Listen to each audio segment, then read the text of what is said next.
From Hollywood, it's time now for John Lund as Johnny Dollar. Ken Ralston, Johnny. Oh, hi, Ken. How's Kansas City? Take my word, in Hollywood it's better. Oh? You always liked Hollywood, didn't you, Johnny? You want me to? Now, there's a man there named Phil Gardner. He's up to here in Starlet. In what? Starlets, young girls with big careers in front of them. Phil Gardner's an agent for them. So he needs me? Oh, we do, Johnny. Twin State Insurance. Gardner's been calling me every half hour. It's like this, Johnny. Gardner's insured a few of these starlets with us. One in particular for $50,000. So? So, mostly Gardner's been babbling. He says this starlet in particular might not live. Babbles somebody wants her dead any second. You like Hollywood, Johnny? Commission? Fat. Real fat. Hollywood. I like it.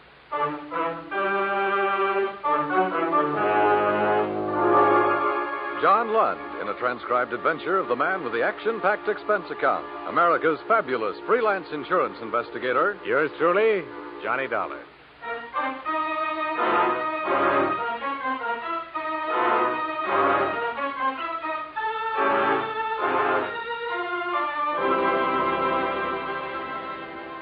Expense account submitted by Special Investigator Johnny Dollar to Twin State Insurance Company, Kansas City, Missouri.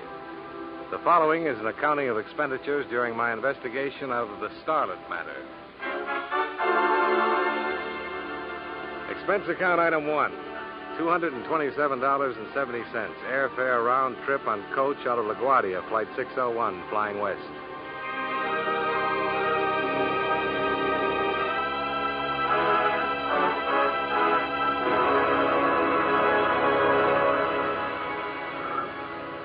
Some 3,000 bumpy miles later, the plane circled Los Angeles in a part of the Pacific Ocean and taxied down the runway at International Airport. It was 3:20 of a dirty afternoon. Expense account item 2, $440, cab fare to Sunset Ruxton Hotel, my home away from home in Hollywood, where I checked in, renewed old acquaintances with Judy, the telephone girl, put my pale cheek against her suntan, and told her I'd see her later. Expense account item 3, $2 even, to Beverly Hills office of Phil Gardner, agent. He was not in. The receptionist in silver hair pointed a silver fingertip across the street and said, "That's where. Chez Scotty's restaurant." And Mr. Gardner would be dressed with 2 vents in the back, a Tattersall vest, and blue suede sandals. And you know, he was. So you're the boy they sent from KC, huh? Wait, I'll scooch over a little. You can sit down. Yeah, thanks. What's your name? Dollar, Johnny Dollar. You want to see a picture, Johnny? Here, take a look. That's Toby. Toby? Toby Drake. You've seen her in pictures. I have. You're living. You must have seen her in pictures. Loyal moviegoers like you are going to make a star out of Toby. Well, I'm happy for both of you. If she lives. Somebody's going to kill her, Johnny, murder her dead. Now, she's a sweet kid. It shouldn't happen to her to die from these anonymous threats. Look, why don't you give it to your press agent? Johnny, believe me, on my knees, I tell you. If I want publicity, I give it to the cops. I'm not kidding, Johnny. The kid's scared. She's in a lot of trouble. Call for you, Mr. Gardner. I'll plug it in here. Oh, thanks, Charlie. Right this way. Gardner speaking. Snap it out. I'm busy. Huh? No. Yeah, huh? No. Yeah. Skeptic. Huh? I just called you a skeptic. What's that mean? Toby's dead. Her boyfriend called. I should be the first to know. I'm sorry. Look, I'll drive you over there. You'll want to see for insurance purposes, huh? I'll use the Jag. I'll put the top down. Sure. You wouldn't go to a funeral any other way, would you, Phil?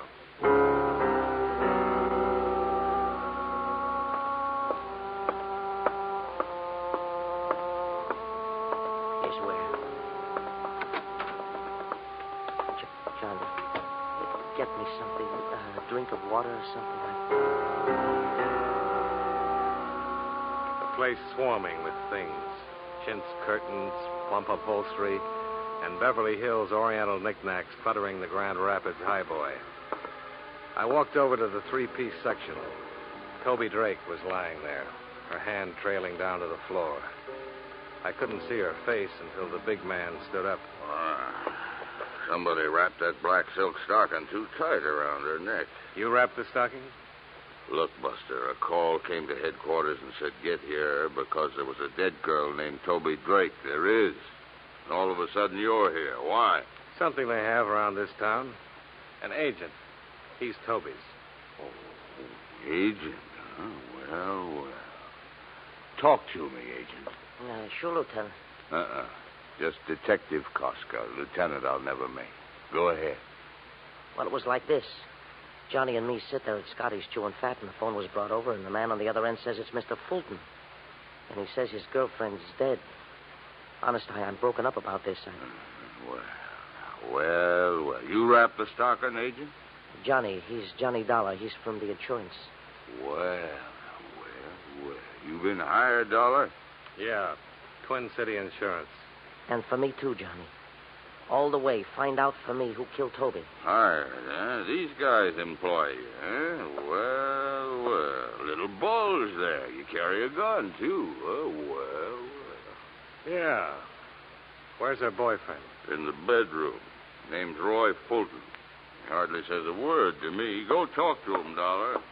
Go tell him it's okay. You can talk to him.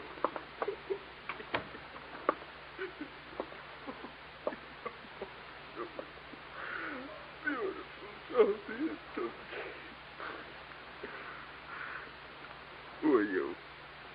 Johnny Dollar. I'm an insurance investigator. Toby's dead. She was murdered, Mr. Fulton. I'm trying to find out who did it. We had a date. I came here. I saw her. I didn't lose my head. I called her agent, and then I called the police. Did you kill her? No. But she should have been more careful. Girls like her. What kind of girl did you think she was? Very pretty. Just beautiful. Now no more. Toby. Just beautiful Toby. Mr. Fulton. Lost. Forever. Mr. Fulton. For always. Nowhere. Toby. Beautiful Toby.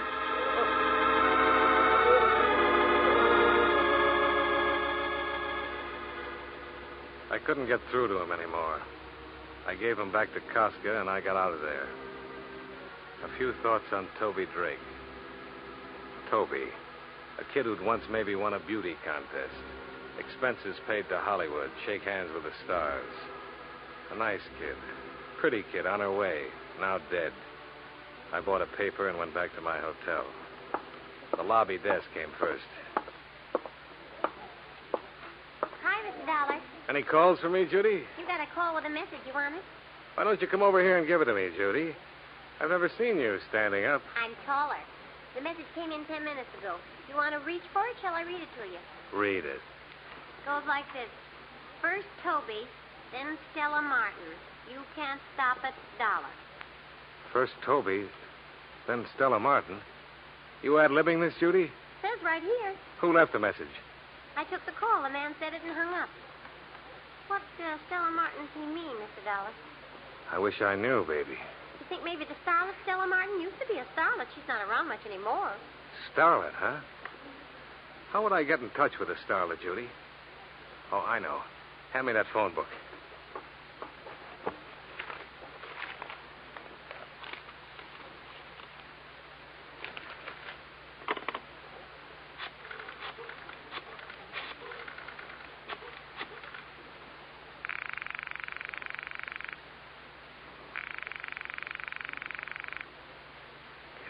Come on. Who are you calling? A man who knows starlets past and present. Agent Phil Gardner. Oh. Not in, huh? Why don't you try Hollywood casting, Mr. Dollar? They'd know. Yeah. Thanks a lot.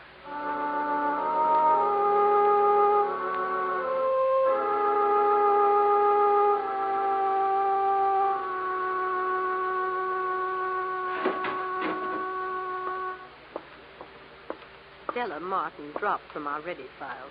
Non-payment of dues. Well, there must be an address where you dunned her. 2001 Magnolia Avenue, Westchester.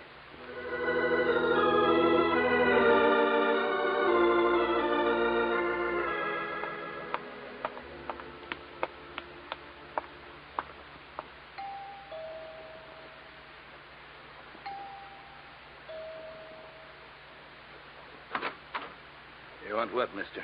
Stella Martin. She live here? Uh-huh. You're who? Johnny Dollar. Investigations. You got a card that says that? Let's go inside, huh? Just you got a card. Just show me. Miss Martin here? No card, huh? Suppose I say yes, she's here. Then what happens? I said inside. Glad you did that, Sonny. Now I got a reason. Now cut it out. I just want to... You're smaller than you look. Oh, try me.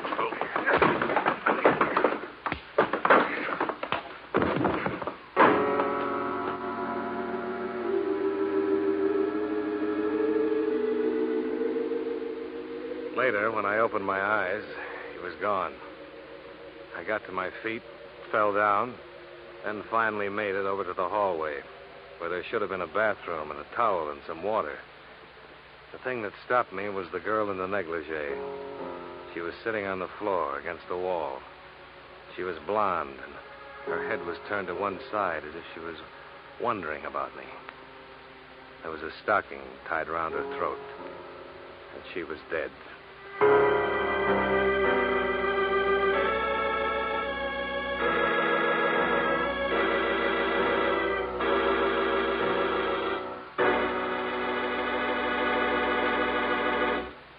We'll return to yours truly, Johnny Dollar, in just a moment.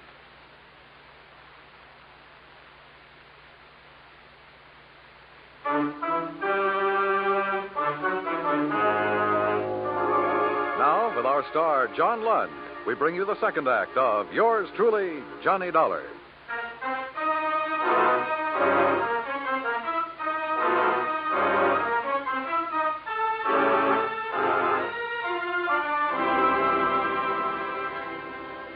I'd seen the dead girl a couple times. In the jungle picture, spliced between the main feature and the newsreel. The girl in the South Sea apron who gets chased by the gorilla. I stopped trying to convince myself it wasn't real. It was real, all right. I didn't need the pounding on the door to knock it into my head. I didn't need Detective Koska either. What is this, Dollar? You on a rampage?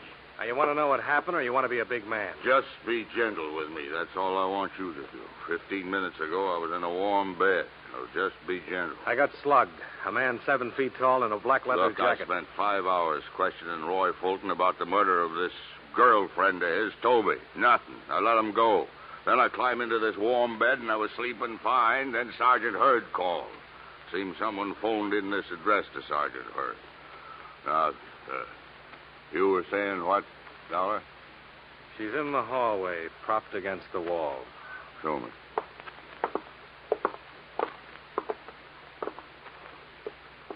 Sigh a deep sigh about the warm bed, Koska.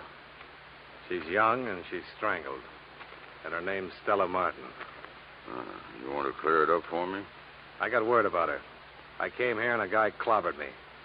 I woke up a few minutes ago. Nobody gives me words, Dollar. Why you? I don't know why. If I knew why, I'd know who. You want to listen about a guy in a black leather jacket? 7 feet tall, huh? Yeah, about. Brown felt hat. Find him. That oughtn't to be tough for a big man like you. Don't be sour on me, Dollar. You took some lumps. You see this, kid? What? Yeah. She's holding something in her hand. What? Well. Read it, Johnny. Read what it says. There'll be another one tomorrow, Dollar. Another one tomorrow, Dollar. Well, now. What makes me so popular, Koska? Why doesn't it say your name? Because it says Dollar. Because it says the name of a guy I stumble over when I get out of a warm bed. What am I going to do with you? Take you downtown and sweat you? Get out of here, Dollar. Get out.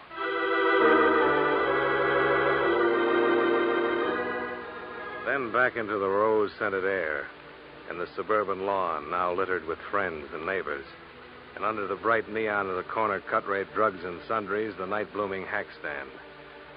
I took a cab to my hotel. No more messages, so I went to sleep.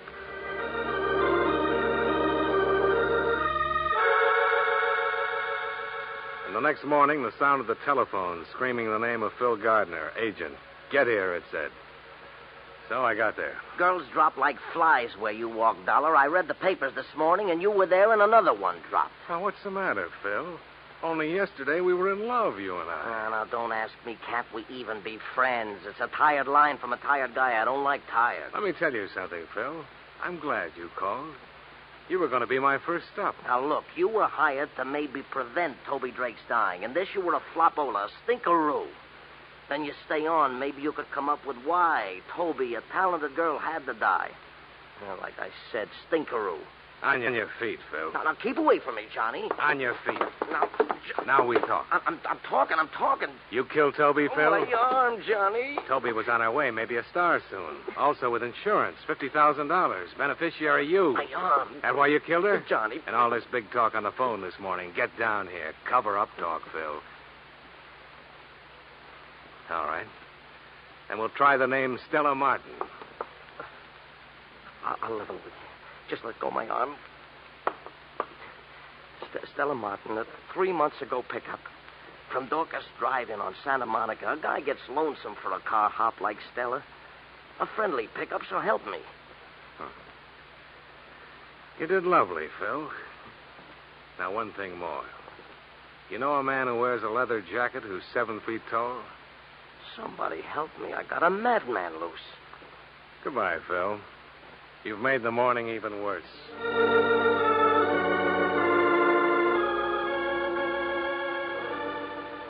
I got to the drive-in on Santa Monica. A cowgirl with a menu and a pair of heavy-duty sheer dungarees threw a card on my windshield that said Phyllis on it. Dorcas, she asked back. Why, that's old Melv over that way. I moseyed on over to old Melv. Howdy. Johnny Dollar, insurance investigations. Milva and Dorcas. Shout out a fella. Howdy. Howdy. You the manager of this place, Melv? Yeah. Top hand. Oh, what else? Huh? Oh, tenderfoot talk. Don't let it throw you.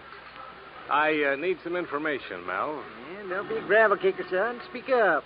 What's on your mind? Know a girl named Toby Drake, Melv? Knowed her. Used to work here. One named Stella Martin? Yep. Do the work this evening. She ain't going to make it, though. She's dead. She and Toby. Shoot. Seen it in the Gazette. I need your help, Melv. Deputize me. Well, I don't know. Just don't know. If you don't help, there's liable to be another dead girl. Peggy. Who? What's the matter, son? You got monkeys in your ears? I said Peggy. Peggy Bryan. On account of them 3 girls were thicker than the bobcat's tail. Do tell. Yeah, thicker than that even. Peggy used to work here, too. Drove to work in Toby's auto. You know where I can find Peggy? North Hollywood she lives in. Yeah, you wait a bit. I'll dig up her address. You want to wait, son, or you got to be riding on? I'll wait, Melv.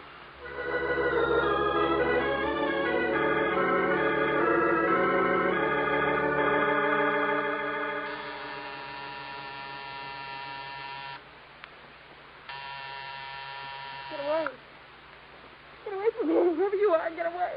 Listen to me, Miss Bryan. I've come to help you. I'll kill you. I'll kill you before you kill me. Now, don't be crazy. Give me that gun. There. That's better. To kill me. That's why you come to kill me. Now, let's scream inside. We don't want to make talk for the neighbors. Inside, Peggy. Now, hush, hush, baby girl. Hush. You see? I let you go. It's nothing to be scared of. I'm here to help you. To keep it from happening, like it did to Stella and Toby. You understand what I'm saying, Peggy? Stella, Toby, they're dead. And now it'll be me. Why does it have to be you, Peggy? You don't know? You kill and you don't know why? Try to understand. I'm an insurance investigator. A lot of times I'm around when people die. Sometimes I get there sooner. Now help me. Help me, Peggy, so I can help you. That way we'll save us both a lot of pain. So frightened. Because I'm so frightened. Whoever killed Toby and Stella, why would they want to kill you? I know why. I think I know. Well, tell me, Peggy. A woman was killed. We killed her. Tell me about it. was 3 years ago. Toby, Stella, and I, we had a little car. We used to take trips. 3 summers ago, we took a trip to Oregon. One day. One day what? This woman crashed into us. It was her fault. Honest, it was her fault. And she was killed? Married woman. Young and pretty. And married. The police said it wasn't our fault. And let us go. Only reason. Why else would anyone want us dead? It's Saturday, Peggy. What do you do with yourself on Saturdays? I shop. For groceries. A new dress sometime. We'll go buy you a new one. You and me. And tonight? What do we do tonight? You mean you're asking me for a date? Uh-huh. What do we do tonight? Saturday nights I usually go to Ocean Park. It's fun. Rides with people. It's fun. Sure it is. Saturday night, Ocean Park. We'll have fun.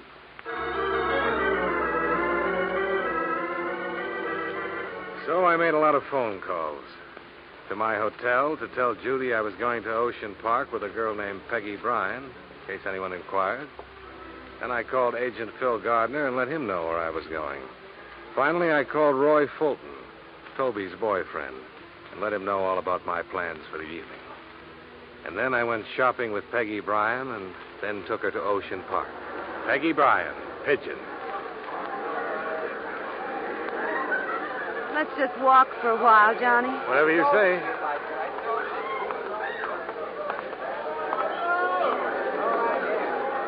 You hungry, Peggy? Let's go on the roller coaster. Sure. Peggy, What? just stand still for a moment. Look around you. Do you see anybody you know? No. I know what you're doing, Johnny. Why, sure. I'm on a Saturday night date with a nice girl. You think you'll find me here, Johnny? You want me to level, don't you? Is he going to kill me? I'm going to try to stop him, Peggy. Come on, let's eat.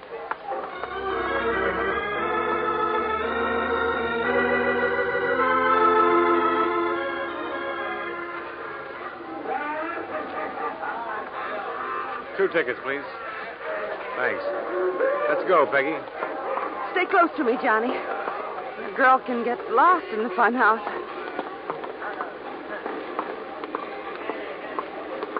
Johnny. Oh, Johnny. What's the matter, Peggy? Nothing. I'm having such a good time. Ever been through that spinning barrel? Oh, I always fall down. I'll hold your hand. Johnny. What? That man over there. He watched us buy our tickets. Which man? The tall one. Yeah, I see him. Peggy, walk through that spinning barrel. Fall down if you have to, but get right up and get out on the other side. Is he the one? Go on. I'm right in back of you. He's following us. Get out of this thing fast. I'm staying. I've been tearing you, Seamus. I've been waiting.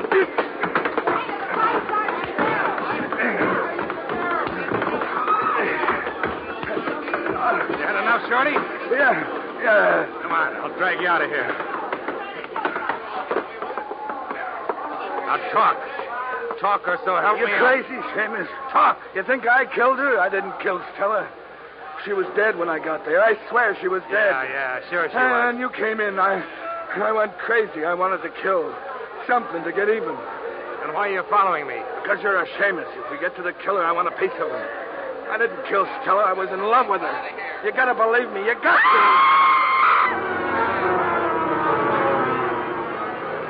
Peggy, what's the matter? The mirror! Look, the mirror! He was in the mirror, all right. Roy Fulton's reflection. Boyfriend of Toby. Long and thin as if he'd been squeezed together, which included the gun he was holding. I pulled Peggy down on the floor with me and grabbed for my gun.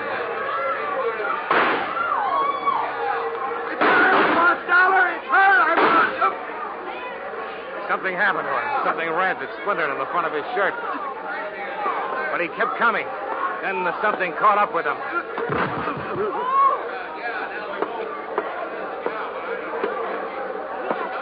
Fulton, are you...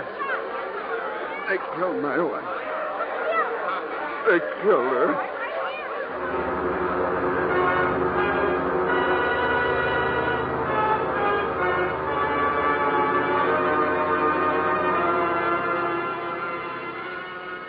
Expense account item 4, 1995. To dress a pigeon named Peggy Bryant.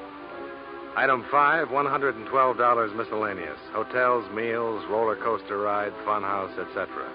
Expense account total, $366.05. Remarks, pay Phil Gardner, agent, face value of $50,000 policy on Toby Drake. Well, all in all, from your point of view, my trip to Hollywood was a failure. From my point of view, I kept one girl out of 3 alive, and I was lucky at that. Luckier than you usually get in Hollywood. Yours truly, Johnny Dollar.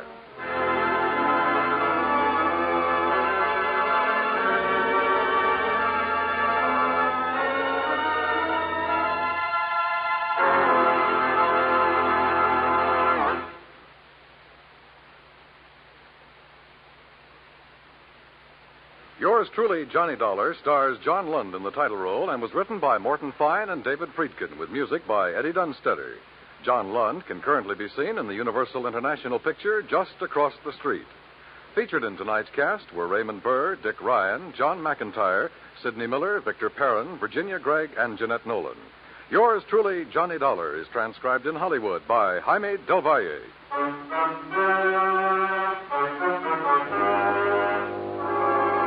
This is Dan Cubberly inviting you to join us next week at this time when John Lund returns as...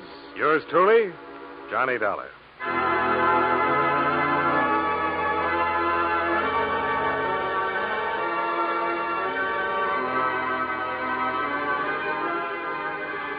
Tomorrow, Gangbusters brings you on CBS Radio another true crime story, naming names and places, giving complete details on the operations of a ruthless criminal gang, showing you how the cops, after a bitter manhunt, put them out of business.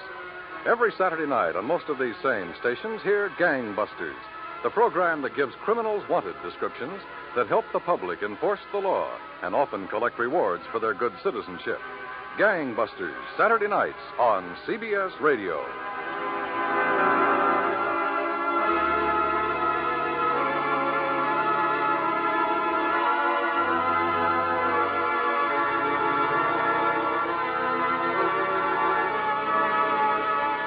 And remember, you'll find Western adventure and music with Gene Autry, Saturday evenings on the CBS Radio Network.